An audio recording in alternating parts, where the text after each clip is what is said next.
Hey guys, it's Harry, and today we're looking at the AMX CDA, the tank I use to train up my Fach crew. Last video I played the Fach, you saw how I did. There's many of you might know is that I don't like playing TDs at the back line. I mean, there's some exceptions, it's like glass cannons or Swedish TDs. You can't really go too much in, but I would say with the French TDs, especially with the auto-loading ones, you can definitely lay a little bit more at the front. And you also should play a little bit more at the front because that will just give you a better win rate. Here for the AMX CDA, like I said, I train up my crews with that tank. And it's quite a fun tank to play, I would say. It's a single loader TD.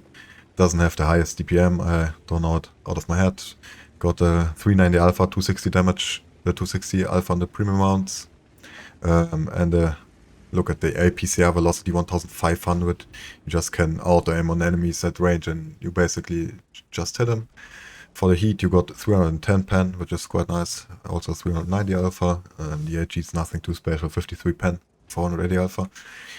I play this tank with combat rations, or for the French it's strong coffee, just to boost up the crew a little. I don't know what happened on that shot over there. But I promise that will be quite a good round for tier 8 premium. And yeah, Overlord.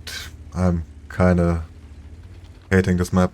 I'm not sure, there's so many maps I want to ban, but it's one of the lesser evils, I would say. But it's just how people tend to play this map, like top tier tanks going to the beach and losing out on then you're completely losing out on the top of the map and you're getting wrecked. And yeah, it's just like people don't understand how this map basically works, and that you have to try and get the upper side, like the upper position of this map, and then you basically got quite a good chance carrying this round. And so here in the start, like I said, nothing too special happens. It's more the end game that matters for this game. So I sit in this bush location, I like to sit here. A lot of people tend to overpeak there, like you see the wreck there of the EBR Hotchkiss. And sometimes your teammates are also driving just in your face because they're just not looking around you. It also happens. So just wait there for the VZ to pick up. Unfortunately, I don't pen. At this point I was like, yeah, maybe I can help this Scorpion over there.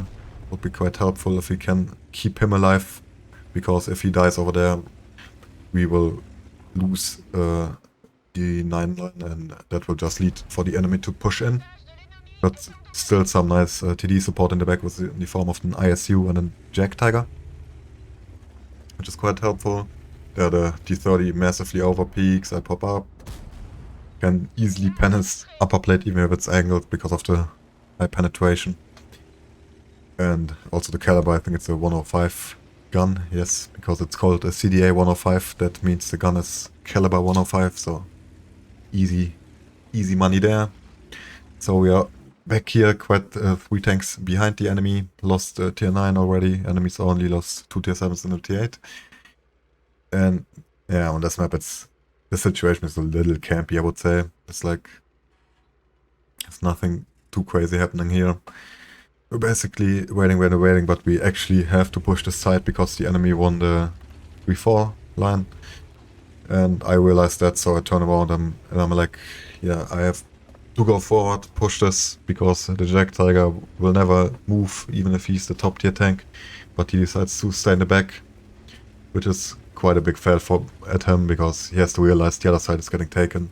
If we don't win this side, we are getting sandwiched and crossfired, which will be quite bad. So in this situation I was like, should I pop over? No, not yet. The T30 is ready for me. And there I get quite... So it's now... The IS got shut down by Ardi. It's now me and the EBR against a tier 8 and a tier 9 tank destroyer. Which is not the best situation, because this tank only has 1000 HP. They both only have to hit me once. And I'm dead. Both together, of course. Here I try to help the EBR a little bit out. I'm quite lucky here that the VZ didn't realize he could have shot me. He tried to turn for the EBR. but I just take that. It's quite good. And there, I thought about killing the VZ there with the first try. But then I was like, no, I don't want to take this damage because I definitely will need any HP I can have in this game. So I let the EBR take him out without me taking damage there in this situation. Then I see that T30 fired. And I just pop over the ridgeline, put one in. And I should easily be able to out-reload him there because he got a 750 alpha gun, so no problem. Fortunately, my own artillery stunned me there in this situation. Could have been quite bad because it slows down my reload. And now I have to get into a situation here, or into a position to be able to farm on the IS-3A here. And that's basically one of the situations where you see in a TD, you shouldn't stay at the back there. I mean, now the Jack Tiger farms, but that's a bad example. If he would have just won this game, the Jack Tiger would have done 0 damage at this position.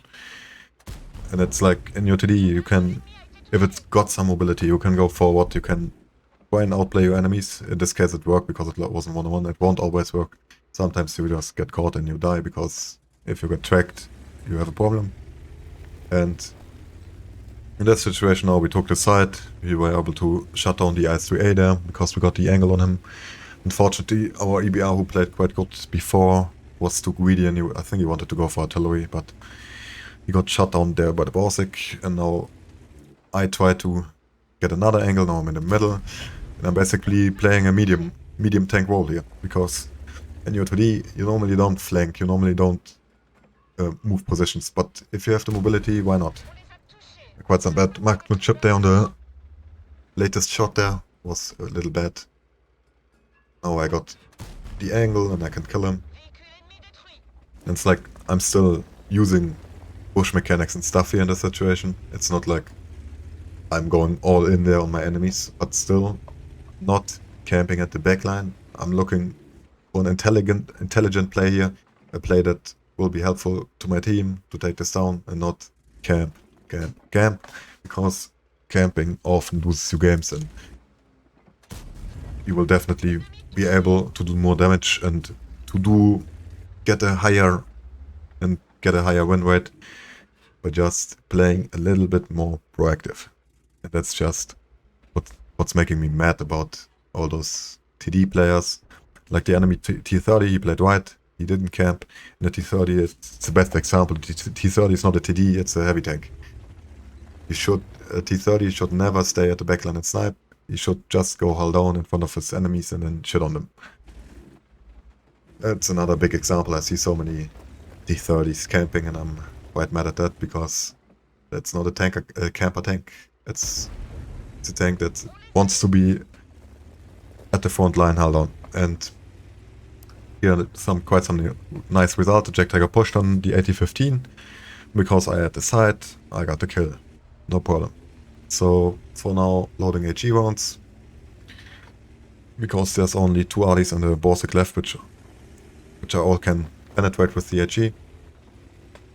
So in this situation I could have went for the artillery and just left this Borsig behind, but I was like, let's just try and get the Borsig first, and then deal with the artillery, which is not actually the smartest thing to do, because this tank doesn't take artillery shots too well, and if the Borsig hits me once, it's quite likely that RD 1 or 2 shots me.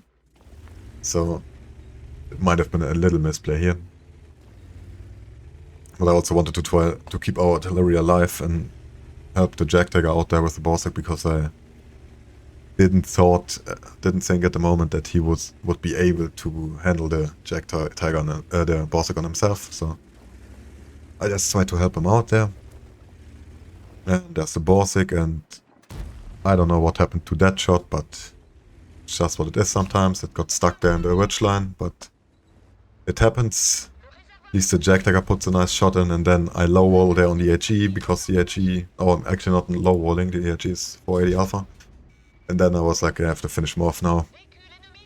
The ram was quite unnecessary because he shot me anyways, but I was full momentum. I was like, I'm not taking any damage from a Borsig. And that's also what happened. I took 0 damage for that ram, so didn't hurt to ram him there. Now I'm quite low HP. I'm lucky that the GW Panther decided to not shoot me, because he would have definitely be able to take me out even with a splash next to me. So I'm quite happy to survive that. And now just finishing off the artillery. I try to find the 212A. And there he is. And there we get our Top Gun. Good result there. And now I'm basically pushing for the GW Panther and trying to wrap this game up. So I try to play this smart. So I drive down here into the pit because I thought he's on K12.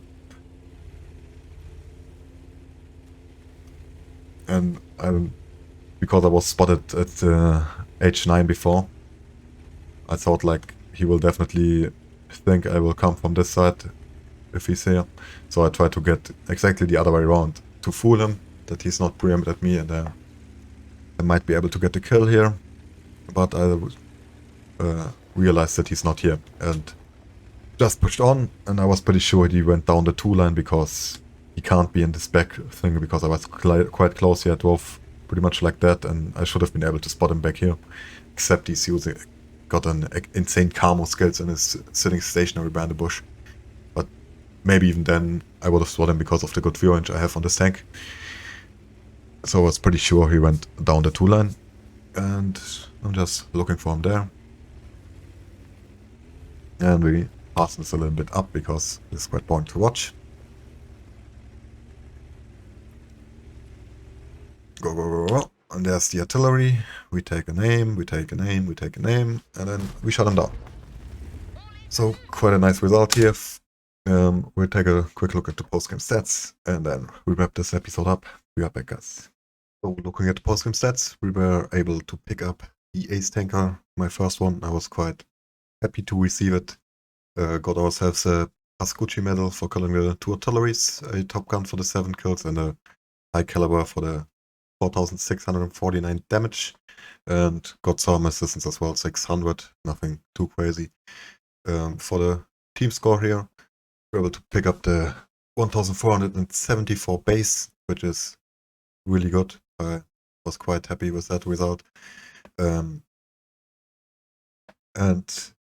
yeah, guys, just want to let you know, you should play a little bit more aggressive in your TDs if you want to pick up rounds like that. Give it a try. Don't sit too much at the back. Support the flanks if you have to. Take your fast TDs, maybe for a flank if it's possible, and try to play a little bit more proactive, and you will get better results, I promise that. For the credits in this round, we were able to get 148,000 with a 60,000 personal reserves bonus, so quite good. And got quite some nice experience because of the reward, the 4 times experience, and that's not too bad. So guys, thanks for watching, and see you on the next one. And don't forget to give me a follow on my Twitch, and if you like my videos, subscribe on my YouTube channel, and feel free to leave me a like on my videos.